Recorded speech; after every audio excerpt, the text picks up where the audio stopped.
అద్భుతాలు చేయండి, ఆశ్చర్యకార్యాలు చేయండి. అది చెప్పే వాక్యం చాలా ఇంట్రెస్ట్గా ఉండేటట్టు మీరే ఆశీర్వదించు. యహో వరస్ సబార షికేర్ అజందల హస్తాల బరబరబర షిరియరజన. మీరే బలపరచు, స్థిరపరచు, ఆత్మకార్యాలు జరిగించు. ఏ బిడ్డ ఈ ఆశతో వచ్చిండో వాళ్ళ ఆశలన్నీ మీరే తీర్చు. వారికి ఉన్న బంధకాలన్నీ తెంపివేసి ఈ ప్రార్థనకు మీరే జవాబిమ్మని తండ్రి. ప్రభా, మరి ఎవరైతే రాలేకపోతున్నారో ప్రభా, వారిని మీరు దర్శించు. వాళ్ళందరూ వచ్చేలాగున సహాయం చేయండి. ఆత్మకార్యాలు జరిగించు. చీకటి శక్తులన్నీ మీరే బంధించి మీరే నెమ్మది ఇవ్వండి, సమాధానం ఇవ్వండి. అద్భుతాలు చేయవాడా నీకే వందనాలు, ఆశ్చర్యకార్యాలు జరిగించువాడా నీకే వందనాలు. ఈ ప్రార్థన ద్వారా మహిమ పొందుమని యేసుక్రీస్తు నామంలో ప్రార్థిస్తున్నాను తండ్రి, ఆమెన్. మంచిది. దేవుని బిడ్డలకి నా హృదయపూర్వక వందనాలు. మనం వాక్యం చూసుకుందాం. మనం దయ్యముల శాస్త్రాన్ని మనము ధ్యానం చేస్తూ ఉన్నాం. మరి ఆ బుక్ ప్రకారం అయితే మరి దయ్యాల శాస్త్రం అయిపోయింది. కానీ ఇప్పుడు మాత్రం మామూలుగా ఎక్స్ట్రా నోట్స్ అన్నమాట. మరి సైతాన్ శక్తులు 10 రకాలుగా ఉంటాయి. ఆ సైతాన్ శక్తుల గురించి మనం ఇక్కడ నేర్చుకుంటున్నాం. మరి లోకంలో చూస్తే దేవుని ప్రియమైన వాళ్ళారా, మరి సైతాన్ శక్తులు అనేటివి చాలా రకాలు ఉంటాయని నేను చెప్పాను. ఈ సైతాన్ శక్తులు మరి ప్రజలను మోసం చేస్తూ, దేవుని బిడ్డలను కూడా మోసం చేస్తూ మరి ఈ లోకంలో గడుస్తూ ఉన్నాయి. హల్లెలూయా. మరి దేవుని రాకడ వచ్చే వరకు అవి ఆ విధంగానే తిరుగుతూ ఉంటాయి. దేవుడు వాటిని బంధించినప్పుడు అవి బంధింపబడతాయి. అప్పటి వరకు కూడా అవి తిరుగుతూనే ఉంటాయి. అయితే సైతాన్ని జయించే శక్తి, సైతాన్ మీద అధికారం దేవుడు మనకి ఇచ్చాడు యేసు నామంలో. ఎంత పెద్ద సైతాన్ శక్తి అయినా ప్రభువు నామాన్ని స్మరించినప్పుడు అది వెళ్ళిపోవాల్సిందే. ఎంత పెద్ద మాంత్రికుడైనా యేసు ప్రభు నామం ముందల వెనుకకు తిరగాల్సిందే. హల్లెలూయా. ఎందుకు అనంటే ఆ నామంలో అంత శక్తి ఉంది. అది సర్వ సృష్టికర్త అయిన నామం యేసు నామం. మనని విమోచించటానికి పరలోకం నుండి భూమి మీద దిగి వచ్చిన నామం. హల్లెలూయా. చాలా ఇంపార్టెంట్. అయితే మనం మత్తయి సువార్త 10వ అధ్యాయం చూద్దాము ఒకసారి. మత్తయి సువార్త అందరూ కూడా 10వ అధ్యాయం చూడండి.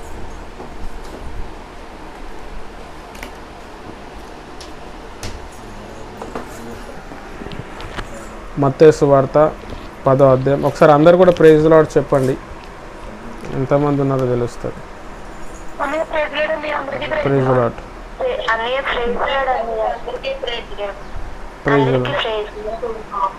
Praise lord. Nageshwara uncle praise lord. Shweta praise lord.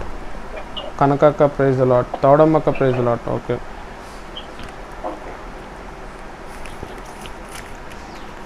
మత్తయి సువార్త 10వ అధ్యాయం ఒక చెప్తా ఇష్టం.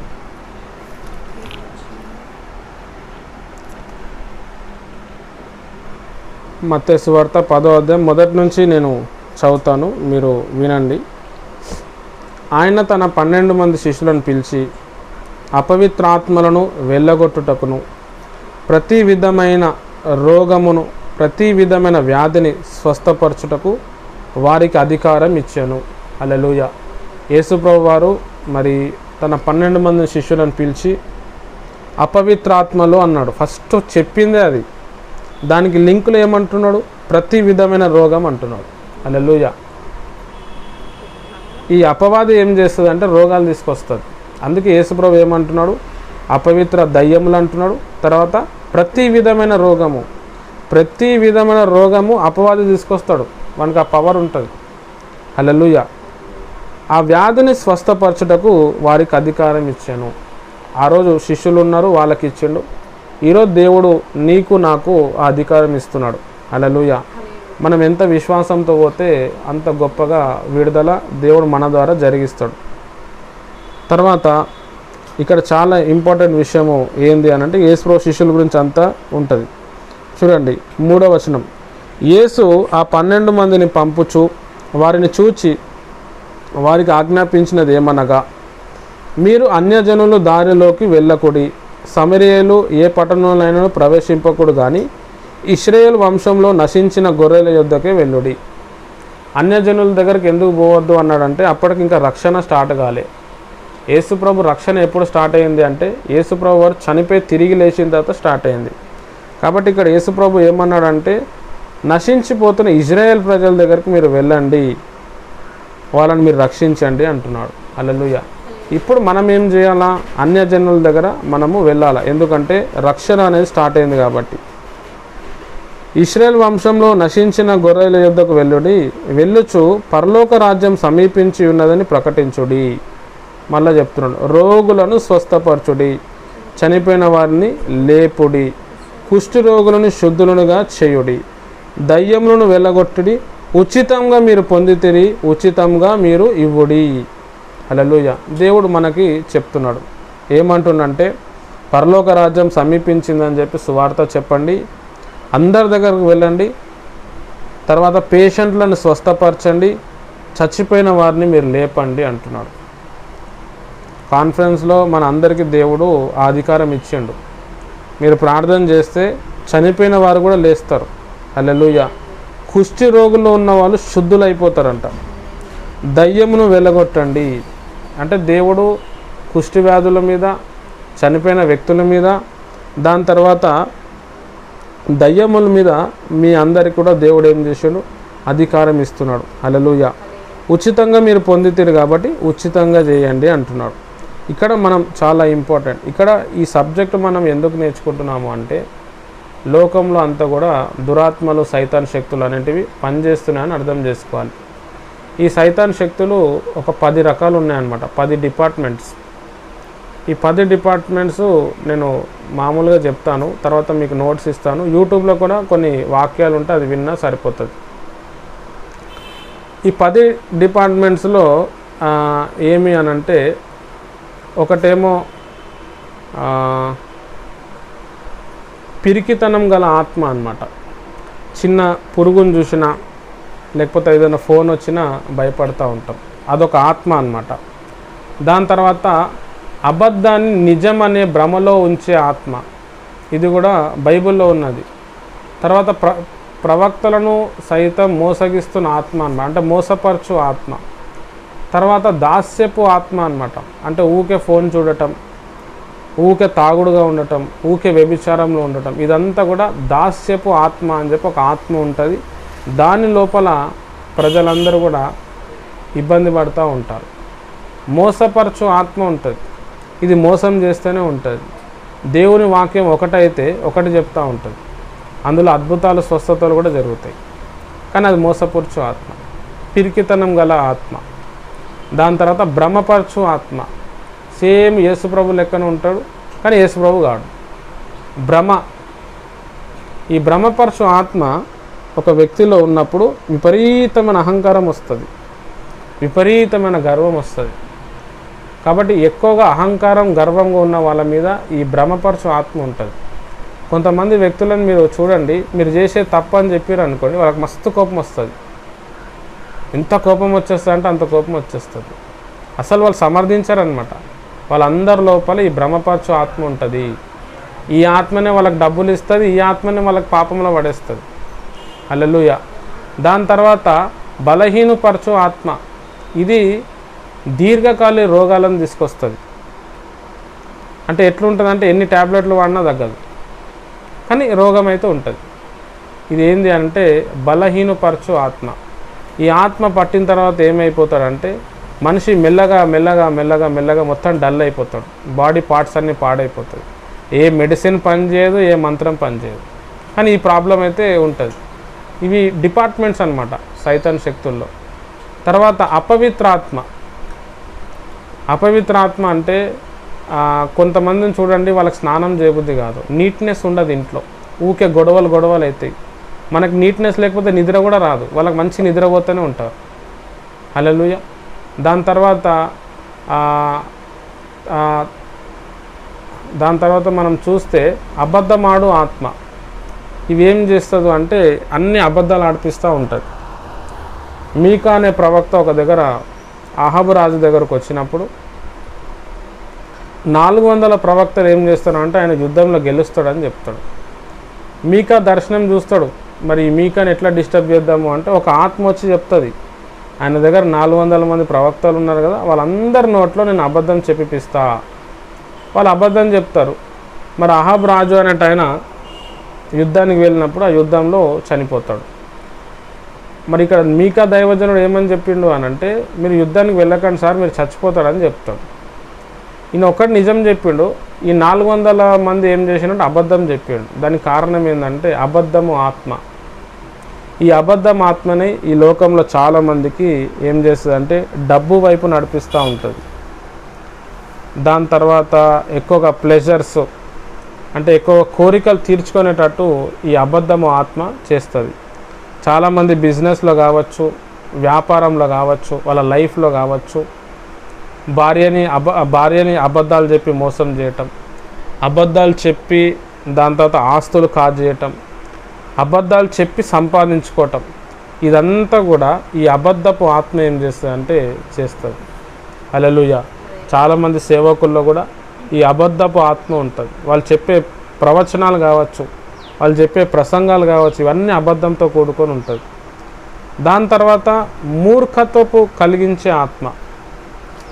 ఈ మూర్ఖత్వపు కలిగించే ఆత్మ బైబిల్లో ఫరో రాజులో మనం చూస్తామన్నమాట. దేవుడు కార్యాలు ఎన్ని చేసినా కానీ ఆయన నమ్మడు. ఆయన మనసు కఠినమైపోతూ ఉంటుంది. దేవుడు ఒక దగ్గర నుంచి కఠినపరుస్తూ ఉంటాడు. ఎలా? ఈ మూర్ఖత్వపు ఆత్మ పంపించినప్పుడు. ఆ ఆత్మ ఇప్పుడు కూడా ఉంటుంది. కొంతమంది ప్రజలకి ఒక వ్యక్తికి మూర్ఖుడు అని ఎవరిని అడ్డం అంటే ఎవరు చెప్పినా వినడు. ఆయన తాను వెళ్తున్న మార్గం కరెక్ట్ అనుకుంటాడు. వాళ్ళని మూర్ఖులు అంటారు. అంటే వాళ్ళ మీద ఈ మూర్ఖత్వం అనేది ఉంటుంది. అసలు వాళ్ళ కళ్ళే ఓపెన్ కావు. మనం చచ్చిపోయినా కానీ వాళ్ళకి అది తెలియనే తెలియదు. అయ్యో ఈయన మా కోసం చచ్చిపోయాను కదా అన్నది ఉంది. ఎందుకంటే ఈ మూర్ఖత్వపు ఆత్మ అనేది ఎంత భయంకరం అన్నమాట. ఇది ఉండటం వల్ల ఐగుప్తు రాజు మొత్తం సైన్యాన్ని, రాజ్యాన్ని అంతా కూడా పోగొట్టుకున్నాడు. ఈ మూర్ఖత్వ ఆత్మ వచ్చినప్పుడు ఏమవుతుందంటే ఇంట్లో ఉన్నదంతా వెళ్ళిపోతుంది. కొంతమంది చూడండి బాగా పేకాట ఆడుతూ ఉంటారు, తాగుతూ ఉంటారు. వాళ్ళకి తెలుసు నేను చేస్తుంది తెలుసు, కానీ వాళ్ళు దాన్ని పట్టించుకోరు. హల్లెలూయా. ఎందుకంటే ఈ మూర్ఖపు ఆత్మ ఆ విధంగా ఉంటుంది. దాని తర్వాత గాఢ నిద్ర తెచ్చే ఆత్మ, మనల్ని పేదరికంలో నెట్టివేసే ఆత్మ అన్నమాట. అంటే ఈ గాఢ నిద్ర ఆత్మ ఏం చేస్తుంది అంటే రాత్రంతా మెలకువబెట్టి పొద్దున నిద్ర తీసుకొస్తుంది. పొద్దున నిద్ర తీసుకొచ్చి ఏం చేస్తుంది అంటే పొద్దున టైంలో ఎక్కడ ఉద్యోగంకి పోకుండా చేస్తుంది. ఏం సరైన ఆలోచన విధానం ఇవ్వకుండా చేస్తుంది. పొద్దంతా అంటారు, మధ్యాహ్నం కూడా మళ్ళీ నిద్ర వస్తుంది. సహజంగా మధ్యాహ్నం నిద్ర వస్తే నైట్ నిద్ర రాదు. ఇది అట్లా ఉండదు, ఎప్పుడు చూసినా నిద్ర వస్తుంటుంది. అది గాఢ నిద్ర ఆత్మ అన్నమాట. ఈ ఆత్మ ఏం చేస్తుంది అంటే మనని పేదరికంలో, లైఫ్ మీద ఇంట్రెస్ట్ లేకుండా ఏదో అడ్జస్ట్ అయిపోదాం ఈ విధానంలో ఎవరైతే ఉంటారో వాళ్ళందరూ ఈ గాఢ నిద్ర అనే ఆత్మ ద్వారా బాధపడుతూ ఉంటారు. తర్వాత దురాత్మ. ఈ దురాత్మ సౌలు భక్తుడు లోపల ప్రవేశించినప్పుడు ఆయన అబద్ధపు ప్రవచనాలు చెప్తూ ఉంటాడు. ఆయన మొత్తం కూడా రాంగ్ సైడ్లో వెళ్ళిపోతూ ఉంటాడు. హల్లెలూయా. అంటే అది మంచి అని తెలిసినా కానీ రాంగ్ సైడ్కి వెళ్ళిపోయి ఏమైపోయిందంటే తన రాజ్యాన్ని మొత్తం క్లోజ్ చేసుకుంటాడు. అట్లా ఈ లోకంలో ఈ దురాత్మల వలన ఏమవుతారు అని అంటే చాలామంది వాళ్ళది ఏదైతే ఉందో, దేవుడు వాళ్ళకి ఏదైతే ఇచ్చిండో అవన్నీ కూడా పోగొట్టుకున్నట్టు చేస్తారు. హల్లెలూయా. ఈ విధంగా దేవుని ప్రియమైన వాళ్ళారా మనము చూస్తే చాలా భయంకరం. ఈ లోకంలో అట్లాంటి భయంకరమైన ఆత్మలు చాలా తిరుగుతున్నాయి. కాబట్టి ఈ ఆత్మలను మనం చూసి ఏం చేయాలంటే బంధించాలి. ఆత్మ ఎలా తెలుసుకుంటాము అంటే వివేచించే వరం ఉంటుంది. దేవుడు మనకి అడగాలన్నమాట, ప్రభా వివేచన చేసే వరం అని. అప్పుడు దేవుడు అడగంగానే వివేచన వరం ఇస్తాడు. ఈ వివేక వరం పనిచేస్తుంది అన్నమాట. ఎలా పనిచేస్తుంది అంటే ఒక వ్యక్తిని చూసినప్పుడు ఆయన లోపల దయ్యం పనిచేస్తుందా, దేవుడు పనిచేస్తున్నా అని చెప్పి తెలిసిపోతుంది అన్నమాట. హల్లెలూయా. అంటే ఈ వివేచన వరం ఏం చేస్తుంది అంటే చెప్పేస్తుంది. ఇప్పుడు చాలామందిలో ఏంది అని అంటే ఇప్పుడు ప్రజలకి ఈ వివేచన వరమే కావాలి. కాబట్టి మనము అన్ని వరాలు పొందుకోవాలి, ముఖ్యంగా దేవునిలో ఉండాలి. ఈ వివేచన వరం కూడా పొందుకోవాలి. ఈ వివేచన వరం మనం కానీ పొందకపోతే ఎవరు దేవుని చేత నడిపింపబడుతున్నారు, ఎవరు దురాత్మ చేత నడిపింపబడతారో అస్సలు తెలియదు అనమాట. అన్నీ పోయి బాధపడుతూ ఉంటారు. ఎందుకు అంటే ఈ భయంకరమైన ఆత్మల వల్ల అనమాట. కాబట్టి ఇవి తెలుసుకొని మనం ఏం చేయాలంటే ఆత్మలను బంధించాలి. ఎవరైనా ఒక ప్రాబ్లం చెప్తున్నారు అంటే అర్థం చేసుకోవాలి. ఓహో, ఈయన లోపల ఈ ఆత్మ ఉందా, ఈ ఆత్మ వల్ల ఈయన ఈ విధంగా దౌర్భాగ్యుడు అయ్యిండు అని అర్థం చేసుకొని ఆ ఆత్మని మనం బంధించినప్పుడు ఆత్మ పక్కకు జరిగిపోతుంది. అప్పుడు వెంటనే ఆ వ్యక్తి ఏం చేస్తాడు, అవతల వ్యక్తిని ప్రేమించటం, లేకపోతే ఇంట్లో ఉండి ఏదో ఒక పని చేయటం, ఈ విధంగా చేస్తూ ఉంటాడు. సైతాన్ ఏం చేస్తాడు అంటే ఎప్పుడు ఈ నేను చెప్పిన ఈ 10 రకాల సైతాన్ ఆత్మలు ఏం చేస్తాడు, మన మీద పంపిస్తూనే ఉంటాడు. పంపించడం వల్ల ఏమవుతుందంటే దేవుని పరిచర్య, దేవుని సేవ కుంటుపడుతుంది. తర్వాత చేద్దాం, రేపు చేద్దాం, ఇప్పుడు అవసరమా, ఇట్లా చేస్తూ ఉంటాం. ఇప్పుడు మనం బనియన్ ట్రీని ఏమంటారు సిస్టర్ తెలుగులో? బనియన్ ట్రీ, బనానా ట్రీ కాదు, బనియన్ ట్రీ. ఇవన్నీ కింది కాడ బ్రాంచెస్ పోయి వస్తుంది కదా. మర్రి చెట్టు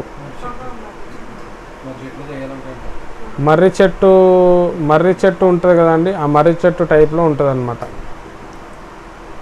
ఈ మర్రి చెట్టు ఏం చేస్తుంది అంటే భూమి లోపల తన వేర్లను పంపించి ఇంకో దగ్గర కూడా మళ్ళీ ఉత్పత్తి అయితేనే ఉంటుంది.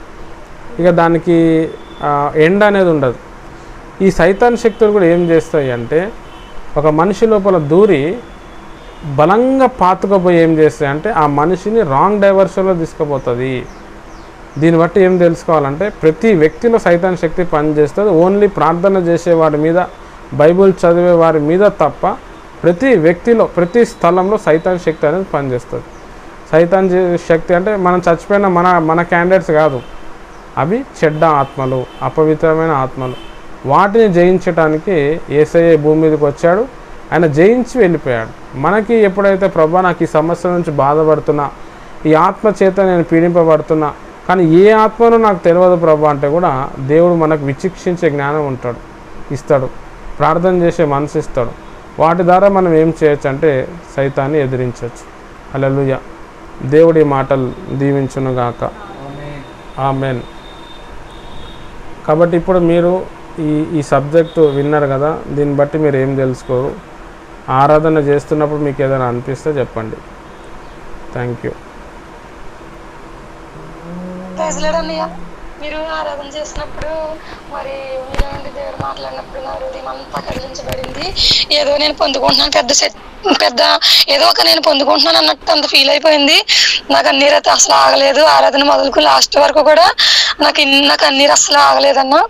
మరి దేవుడు మీలో నుండి మాట్లాడారు కదా, మరి ప్రతి విషయంలో కూడా జయమిస్తాను అని మాట్లాడారు. తర్వాత మరి ఈ లోకం వైపు చూడొద్దని మాట్లాడారు. తర్వాత మమ్మల్ని అందరినీ దేవుడు వాడుకుంటానని కూడా దేవుడు మాట్లాడారు. మరి అధికారంతో మీరు వాక్యం చెప్పారని కూడా దేవుడు మాట్లాడారు. చాలా మంచిగా అనిపించింది అన్న. తర్వాత ఈ వాక్యము ఏంటంటే మరి ఇలాగ ఈ వాక్యము మరి మనకు నిద్ర కలిగించే ఆత్మలు ఉంటాయని, తర్వాత మనం డిస్టర్బ్ చేసే ఆత్మలు ఉంటాయని, ప్రార్థన చేయకుండా చేస్తుందని ఇవన్నీ చెప్పారు కదా. నాకు అర్థమైందండి ఈ వాక్యం లాగా. పెడతాము. మీరు ఆరాధన చేసినప్పుడు నాకు గొప్ప తేలిక అనిపించుంటాము. ఒంట్లో నుంచి ఏదో వెళ్ళిపోయినట్టు నాకు అనిపించుంటాము. ఆవరింతలు కూడా వచ్చేద్దాము. మరి మీరు చెప్పి ప్రతి వాక్యం కూడా నేను ఎలాగ ఒక టైంలో నిద్ర గురించి ఆలోచించేదాన్ని. ఎంతసేపు పడుకోవడానికి నేను చూసేదాన్ని. మరి అలాంటి ఆత్మ కూడా నాకు ఈరోజు ఆరాధనలో నుంచి నాకు వెళ్ళిపోయినట్టు అనిపించిందమ్మ. మనసుకి ఎంత తేలిపోయింది, వాళ్ళంత బరువు తీరుకున్నట్టు అయ్యిందమ్మ. వాక్యం వల్ల కూడా ప్రతి మాట కూడా నాకు అర్థమైందమ్మ. చెప్పడానికైతే నాకు ఒప్పు లేదు, కానీ ప్రతి వాటితో నేను విన్నాను. ఆరాధనలో కూడా నాకు చాలా తేలికైంది. ఆవరింతలు వచ్చేదమ్మ. ఆవరింతలు వచ్చిన తర్వాత నా మనసుకు తేలికయ్యి ఒళ్ళు చులాగా అయినట్టు అయిందమ్మ. థ్యాంక్స్ అమ్మ.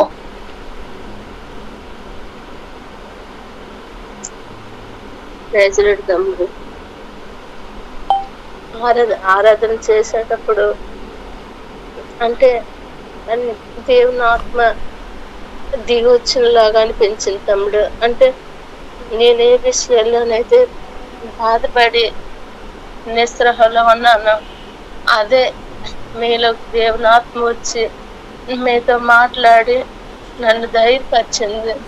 నేను అంటే మా ఇంట్లో పరిస్థితిని బట్టి నేను ఎలా దిగులు చెందుతున్నాను, నాతో అట్లా మాట్లాడవా దేవుడు, ఎంతగానో బాధపడ్డాను.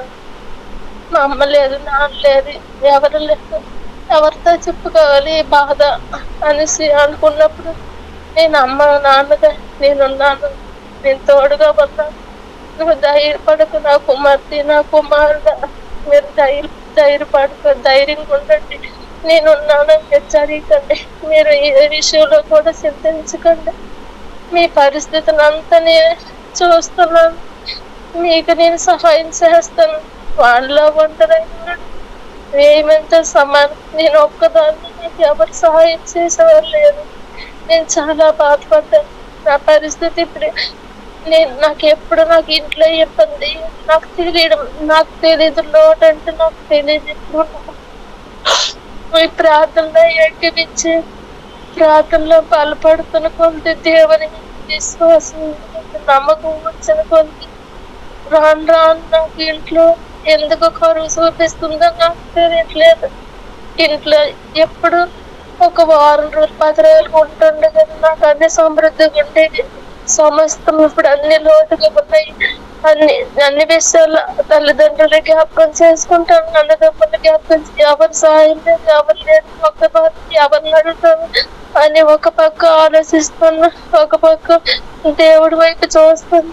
ఎందుకు నేను అప్పుడు ఎవరింటికైనా నేను వెళ్ళి అడిగేదాన్ని, ఆమె లేదు చనిపోయింది, ఆమె తప్ప నేను ఏమీ అడగను, ఎంత కష్టమైన బాధ అయినా నేను భరించుకొని ఉంటాను, ఇప్పుడు దేవుని వైపు చూసుకొని ఉంటానని నిరీక్షణ కలిగి నేను ఉంటున్నప్పుడు దేవుడు నిజంగా ఈ రోజైతే ఎప్పుడు దేవుడు నాతో మాట్లాడవా ఇప్పుడు మాట్లాడవా ప్రభు అని పాట పాడి దేవుడిని ఆరాధించి మాట్లాడడం అంటే ఏదో ఇప్పుడు స్పష్టంగా అస్సలు మీరే కాదు, అస్సలు దేవుడు ఎంతగా గద్దించి ఎంతగా మాట్లాడాడు. నిజంగా దేవుడి స్వరం ఇలా ఉంటుందా, మాట ఇలా ఉంటుందా, ఎంత ధైర్యపరిచే దేవుడు ఉంటుండగా నాకెందుకు అనేసి ఎంతో నాకు బలము ధైర్యం వచ్చింది. అస్సలు నా గుండెల్లో ఏముందో తెలియదు. ఆరాధన అంత అయిపోయిన తర్వాత నొరుగులు ఎంతంత కుప్పలేసి నొరుగులు అంతా వచ్చేసింది బయటికి. ఏడుపు కన్నీరు ఆపలేకపోయాను. దేవుడు ఎంత బలపరిచాడు. నిజమే, మా అన్నయ్య ఎంత డబ్బున్నా చేసిన అన్నయ్య మీద ఆధారపడ్డాను, కానీ అన్నయ్య వాళ్ళు ఒక్క రూపాయి కూడా నేను పొందుకోలేకపోయినా ఇంకా నాకడ కావాలని అడిగే స్థితికి వచ్చారు. అందుకే నన్ను ఎవరి మీద ఆశపడిన అనేసి దేవుడి మీద ఆశపడి నువ్వు నాతో మాట్లాడండి అన్నప్పుడు ఈరోజు దేవుడు మాట్లాడి నన్ను అంత బలపరిచాడు. దేవునికి వందనాలు తమ్ముడు. మరి ఆత్మల కోసం చెప్పారు. దాసిపు ఆత్మ, మోసపరిచే ఆత్మ, భ్రమపరిచే ఆత్మ గురించి చెప్పారు. బలహీనపరిచే ఆత్మ గురించి చెప్పారు. మనల్ని బలహీనపరుస్తుంది. మనుషులు మెల్లమెల్లగా ఏ విషయంలోనే బలహీనపరిచే ఆత్మ తగ్గిపోతుంది అని అన్నారు. అపవిత్రాత్మ నిజమే, మనలో అపవిత్రాత్మ ఎప్పుడు ఉంటుందో అది నా బిడ్డల విషయంలో చెప్తాను. స్నానం చేయరని అన్నా కదా, ఎప్పుడు అలాగే స్నానం చేయకుండా ఇంట్లో ఎప్పుడు పిల్లలు తెల్లవారిసే స్నానం చేసేవారు, సాయంకాలం కూడా స్నానం చేయరు. ఓహో, పిల్లలకి ఇలాగ ఉంటున్నారంటే ఇది అపవిత్రాత్మ, ఇది ఇలాంటి ఆత్మ అని తెలుసుకున్నాను బిడ్డల వల్ల. మరి అబద్ధం ఆత్మ నిజమే, అబద్ధాలు డబ్బు వైపే చూస్తుంది.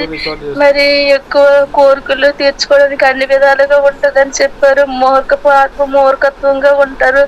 మరి ఐగుప్తు రోజు సైన్యాన్ని పోగొట్టుకున్నారని మూర్ఖపు ఆత్మ ఎంత మనలో మూర్ఖపు ఉంటుందో ఆ రాజు అలా సైన్యం పోగొట్టుకుంటే మనలో మూర్ఖంగా మనం ప్రవర్తించేటప్పుడు మన బంధువులు మన స్నేహితులు కూడా ఆ మూర్ఖత్వాన్ని నుంచి మనం ఉంటే మనం కోల్పోతాం. మనలో అలాగ ఉండకూడదు.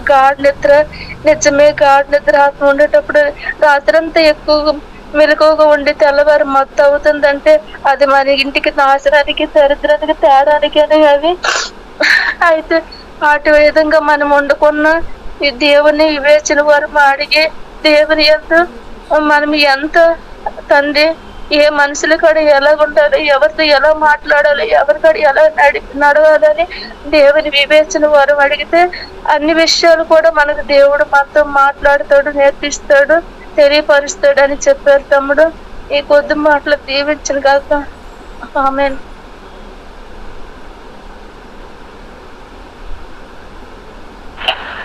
ప్రేజులాడన్నా అన్న, మీరు ఇప్పుడు ఆరాధన చేస్తున్నప్పుడు అన్నా నేను ఎంతగానో అంటే నా కళ్ళల్లో కన్నీరు అలా దిగిపోతున్నాయి అన్న. అంటే నేను అలా దుఃఖంతో ఏడుస్తుంటే నువ్వు ఆడుకో, నీ కళ్ళల్లో కన్నీరు నేను తుడుస్తాను, నువ్వు దేనికి భయపడుకో, నువ్వు ప్రతి పరిస్థితికి నువ్వు భయపడుకు, నీకు తోడుగా ఉంటాను అని ఆ మాటలు చెప్పగానే నాకు ఎంతగానో ధైర్యం వచ్చిందన్న. నేను మీరు ఆరాధన చేస్తుంటే అలాగ నా కళ్ళల్లో కన్నీరు అలాగా వస్తూనే ఉన్నాయన్న. నాకు మీరు దేవుడు అలా మాట్లాడుతుంటే నా హృదయం ఎంతగానో ధైర్యంతో నిండిపోయింది అన్న. ఇప్పుడు నేను చాలా దుఃఖంలో ఉన్నానన్నా. ఉన్నప్పుడు దేవుడు నాతో మాట్లాడితే బాగున్నాను హృదయంలో అనుకున్నానన్నా. మీరు ప్రతి మాట కూడా నా కోసం మాట్లాడారు, నాతోటే మాట్లాడారు అనేసి నా హృదయం ఎంతగానో సంతోషించిందన్న. చాలా హ్యాపీగా ఫీల్ అయ్యా. దేవుడు నా ప్రార్థన ఆలకించాడు, మా ప్రార్థన ఆలకించి జవాబు ఇచ్చాడు. నేను నమ్మాను, చాలా విశ్వసించి నమ్మాను. చాలా అంటే చాలా నేను ధైర్యంగా ఉన్నాను అన్న. ఇప్పుడు నేను చాలా ధైర్యంగా ఉన్నాను. దేవుడు స్పష్టంగా నాతోటి మాట్లాడాడు, నా గురించి తెలియజేస్తాడు, నువ్వు భయపడుకుని తోడుగా ఉంటాను అనేసి ఆ మాటలు నాకు ఎంతగానో బలపరిచాయన్న. అలాగే నా పిరికితనంగా ఉండకూడదు, ధైర్యంగా ఉండాలి. అంటే పిరికితనంగా ఉంటే మనం ఏది ముందుకు సాధించలేము, ముందుకు వెళ్ళలేము. అలాగే మనం గాఢ నిద్ర అంటే నిద్రకి కూడా ఎక్కువ చోటు ఇవ్వకూడదు.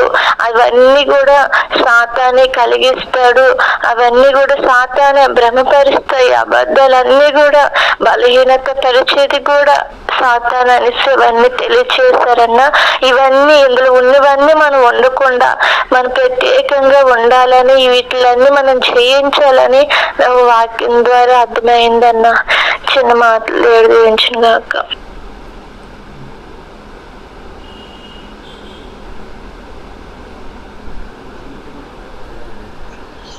హల్లెలూయా.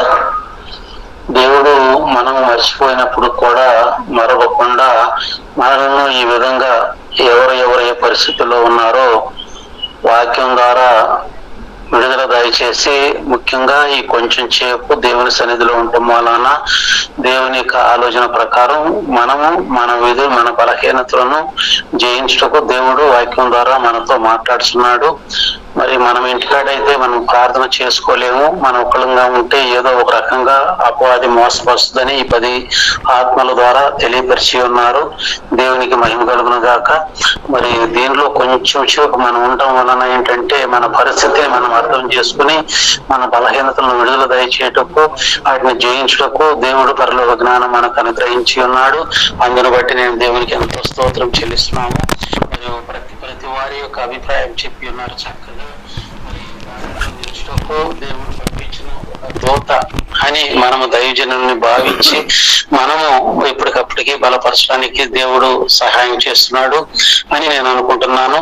మరి ఈ వాక్యం ద్వారా ఈ యొక్క 10 మోసపరుస ఆత్మలు వీటన్నిటిని మనకి కనిపెట్టడానికి ఒకటే ప్రార్థనలో మనము విమోచన వరము అనేది మనము అడిగి తెలుసుకుని దాన్ని పొంది మనము ఒక రూపాయణంగా మనం వెళ్ళటానికి దోవ సరళం చేయడానికి విమోచన వరం అనేది బాగా పనిచేస్తుంది. దాన్ని బట్టి కొంచెం మన అనుభవంలోకి వెళ్ళి దేవుని యొక్క జ్ఞానం కలిగి ఈ లోకములో మరి జరుగుతున్న ప్రతి ఒక్క మరి శోధన దాని మూలనే కనుక అది పెట్టి ప్రతి ఒక్క బలహీనతలను తెలియపరిచి దాని ప్రకారం మనము ఎప్పటికప్పుడు అది కనిపెట్టుకోవటానికి మనకి ఒక ఆలోచన, ఒక మర్మము అనేది మనకి ప్రతిసారి కూడా మనకి దేవుడు తెలియపరుస్తున్నాడు. అందుని బట్టి వందనములు. మరి ఈ సమయం కూడా మనకు అనుగ్రహించి ఉన్నాడు. మనమందరం కూడా చాలా ధన్యులము. మరి మనం ఇంకా ప్రతి వారు కూడా ఆ వాక్యం ద్వారా స్థిరపరిచి బలపరిచి విడుదల పొందుటకు దేవుడు సహాయం చేయను గాక. ఆమేన్.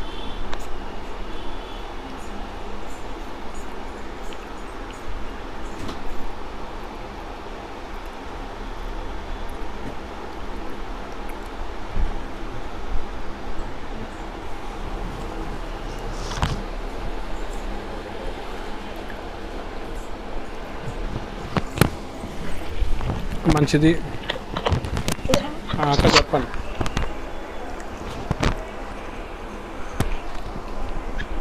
దేవునికి స్తోత్రం. మరి నేనైతే మరి తమ్ముడు నాకు ఫోన్ చేసినప్పుడు కూడా బాగానే ఉన్నానని చెప్పాను. నిన్నంతా నాకు గ్యాస్ ప్రాబ్లం వచ్చేసింది, చాలా ఇబ్బంది పడ్డాను. నిన్న భోజనం కూడా మరి చేయలేదు, నిన్నంతా నైట్ అంతా కూడా మరి ఏం తీసుకోలేదు. అంత ప్రాబ్లం ఉన్నప్పుడు తమ్ముడు నాకు ఫోన్ చేసి ఏమో దేవుడు తనకు బయలుపరుస్తున్నారేమో నాకు అడుగుతున్నారో అనుకునేదాన్ని, కానీ బాగానే ఉన్నాను తమ్ముడు అని చెప్పేదాన్ని. కానీ మరి నేను చాలా బాధపడ్డాను. ఒంటరి బ్రతుకు, ఒంటరి జీవితాలు ఇలా ఉంటాయేమని అలా నేను మానసికంగా కొద్దిగా అలాగా అంటే మనసులో ఏదో పోగొట్టుకున్నట్లు అలాగా నేను ఉన్నాను. ఉండేటప్పటికి మరి ఈరోజు ఆరాధనలో దేవుడు సాతాను ఏవేవో తలంపులు తెచ్చి మానసిక ఒత్తిడిలు తెప్పిస్తాయి, మనసుని పాడు చేసేస్తాయి. మరి మనసు మరి ఎన్నో విధాలుగా మరి పరిగెట్టి ఎందుకు నేను నా బ్రతుకేంటి, మరి నా పరిస్థితులు ఏంటి, నా ఒంటరి జీవితం ఏంటి అని ఇలా మరి సాతానుడు ఎన్నో రకాలుగా 10 రకాలుగా మనల్ని ఇచ్చేసి ఈ వివేచన అన్నటువంటి ఈ యొక్క ఆలోచన దేవుడు నిజంగా వివేచన అంటే ఏంటో నాకు ఇంతవరకు తెలియలేదు.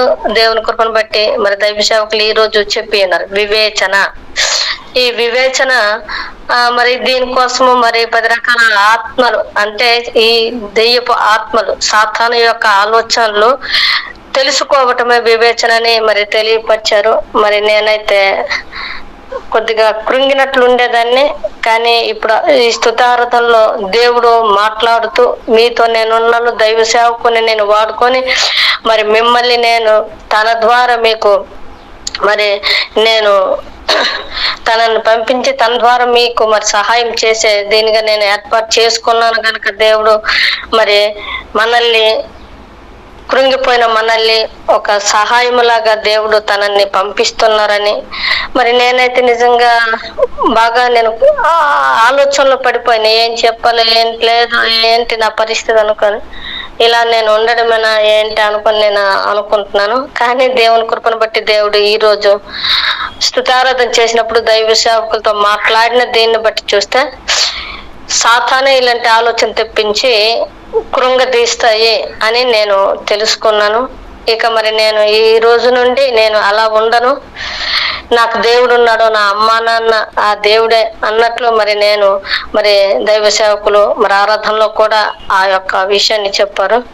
అంతా నా దేవుడే. మరి నేను శారీరకంగా మనుషుల్ని చూసి ఎవరు లేరు అనుకోకుండా ఆత్మీయ తండ్రి బలవంతుడైన దేవుడు ఉంటుండగా మరి నేను ఎందుకు కృంగిపోవాలి అనుకొని ఎప్పటికప్పుడే ఒంట్లో బాగోదు, ఏదో ఒక రోగము. మరి ఈ విషయాన్ని కూడా సాతానే మరి ఈ రకంగా మరి ఒత్తిడిలు తెప్పిస్తుందని మరి చెప్పి ఉన్నారు. మరి అందుని బట్టి దేవునికి వందనాలు. మరి ఇక నుండి ధైర్యంగా ఉండాలని ఈ రోజు దేవుడు బయలుపరిచినటువంటి మాటను చూసరికి నా హృదయము ధైర్యపడ్డది. ముందు నాకు ఎక్కువగా భయం ఎక్కువ ఉంటది, భయం ఎక్కువ. ఆ భయం పోవాలంటే ఇవన్నీ దేవుడు నిజంగా నా నిమిత్తమే మరి బయలుపరుస్తున్నారేమో, నన్ను ఆయత్తం చేయడానికేమో అనేసి నేనైతే అనుకుంటున్నాను. దేవుడు ఈ ఉదయకాల సమయంలో నాతో కూడా మరి మాట్లాడారు. నేనున్నాను, నీ తల్లి తండ్రి నేనే అని దేవుడు మాట్లాడారు. అందరిని బట్టి దేవునికి వందనాలు.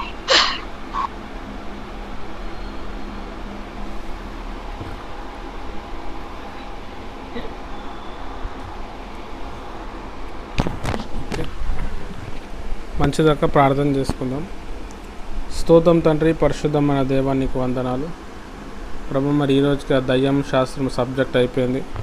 వచ్చే వారం సాతాను శాస్త్రాన్ని మేము వినుట కృప దయచే, తెలియని మర్మాలు మాకు బయలుపరిచి అద్భుతాలు చేయమని యేసు క్రీస్తు నామంలో ప్రార్థిస్తున్నాను తండ్రి, ఆమేన్. ప్రభు యేసు క్రీస్తు కృప, తనకు పరిశుద్ధాత్మ సహవాసం ముఖ్యంగా మీకు సదాకాలం తోడ నడిపించును గాక, ఆమేన్. అందరికీ praise the Lord. Thank you. అందరికీ ప్రైజ్ లార్డ్.